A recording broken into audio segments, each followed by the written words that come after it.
जय श्री राम साथियों। आज हम बात करने वाले हैं धरती पर मृतक के समान हैं ये 14 प्रकार के लोग। हाँ, तो हम आगे बढ़ते हैं।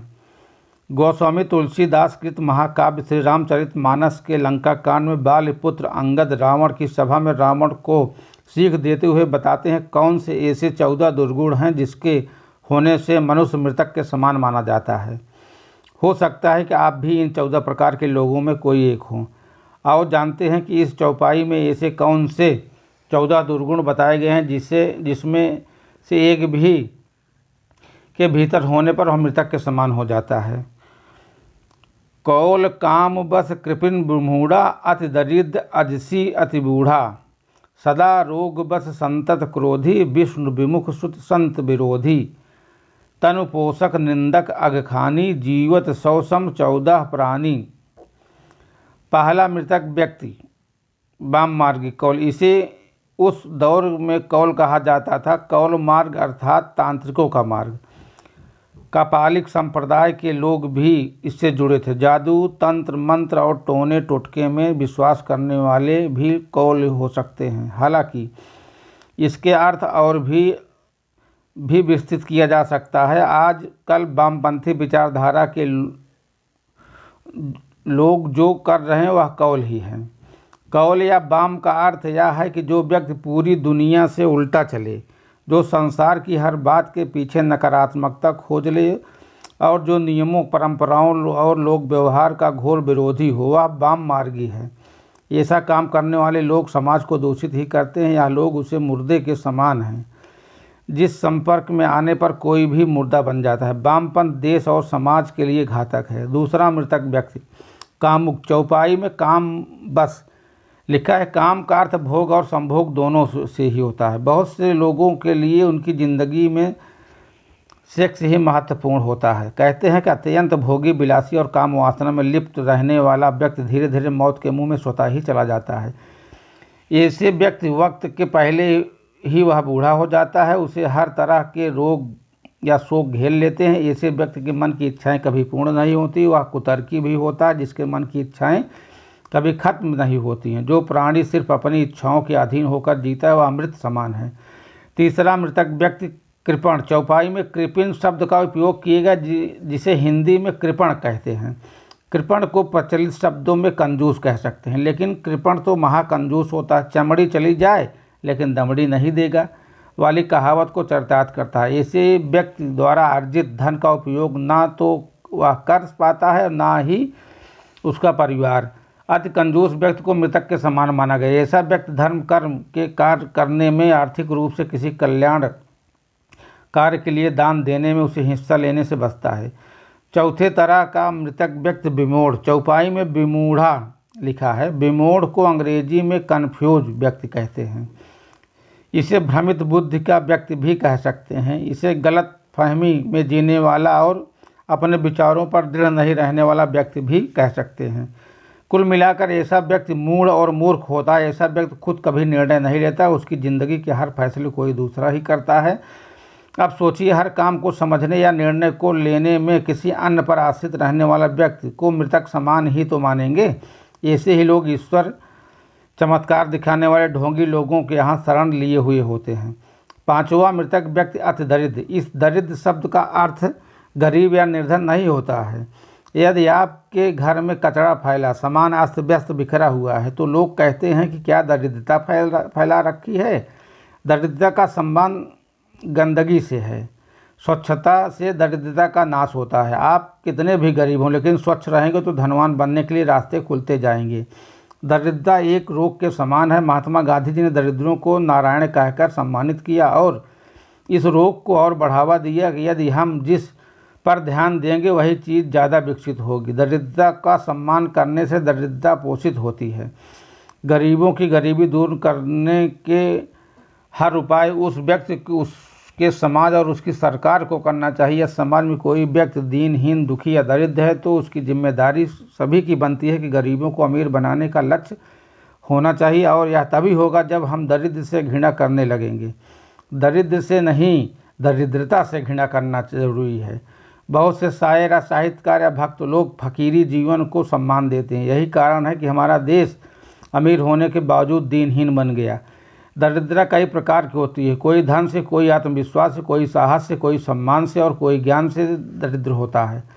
लेकिन जिस व्यक्ति में यह सभी दुर्गुण विद्यमान है वह अति दरिद्र व्यक्ति माना गया है। ये सब व्यक्ति मृतक समान है, ये सब व्यक्ति सहायता करने वाला पूर्ण प्राप्त करता है।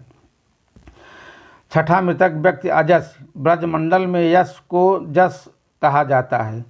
यह अजस शब्द इसी से बना है। इस अबजस कहते हैं, अर्थात जिसके पास यश नहीं अबजस है वही इसे उर्दू में बदनामी कह सकते हैं। समाज में ऐसे व्यक्ति हैं जिनका घर, परिवार, कुटुंब, समाज, नगर, राष्ट्र आदि किसी भी क्षेत्र में कोई सम्मान नहीं होता है, या जिसने कभी सम्मान अर्जित ही नहीं किया। लेकिन यह बात अधूरी है। दरअसल ऐसे व्यक्ति को विख्यात तो नहीं लेकिन कुख्यात जरूर है। किसी भी व्यक्ति भी कारणवश वह बदनाम हो गया।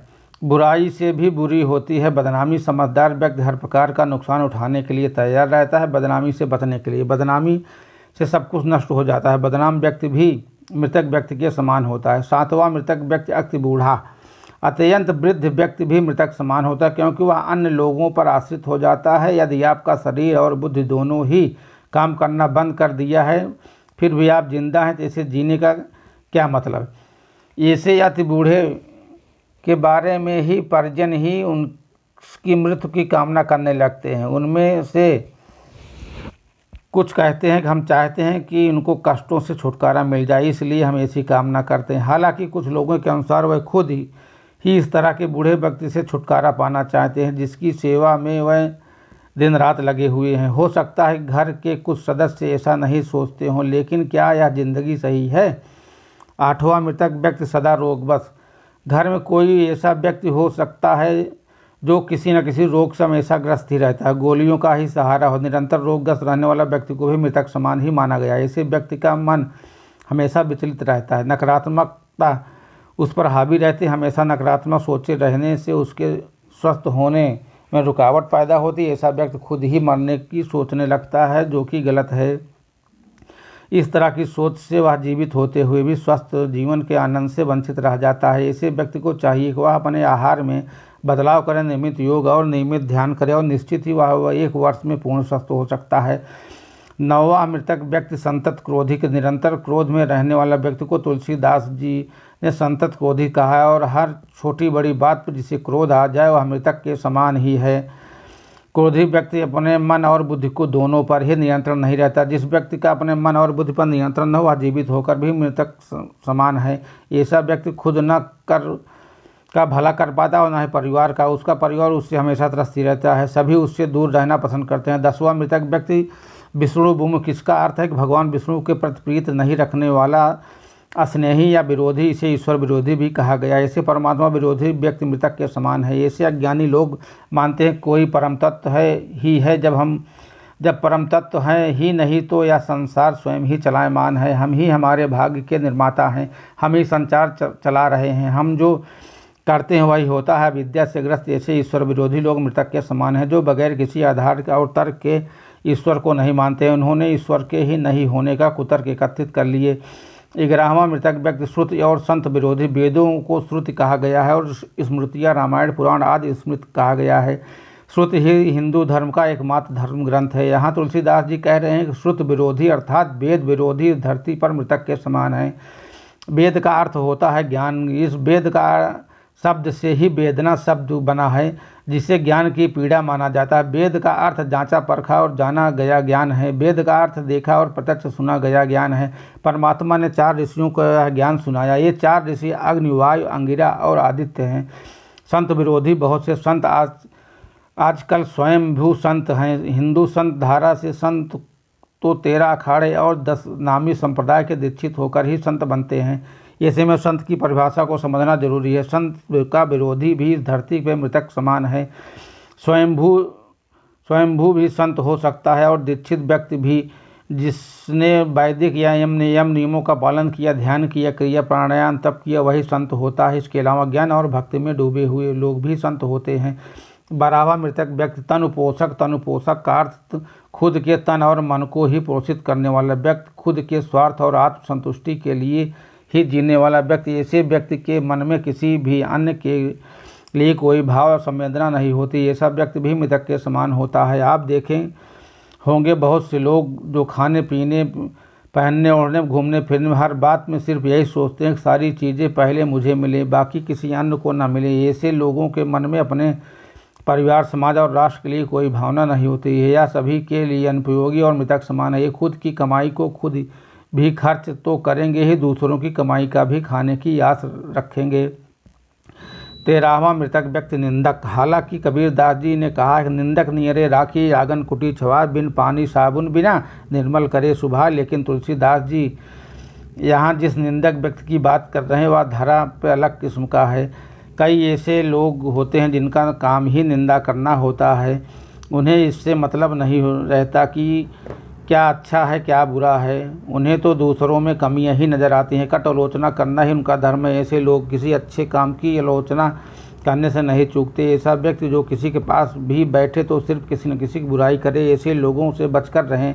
14वां मृतक व्यक्ति अघखानी। समाज में ऐसे बहुत से लोग हैं जैसे पाप कर्म के द्वारा धन या संपत्ति अर्जित करके अपना परिवार और पालन पोषण करते। ऐसे व्यक्ति भी मृत के समान है। उसके साथ रहने वाले भी लोग उसी के समान हो जाते हैं। पाप की कमाई पाप में ही जाती है। जय सिया राम, सीताराम। वीडियो अच्छी लगी हो तो चैनल को सब्सक्राइब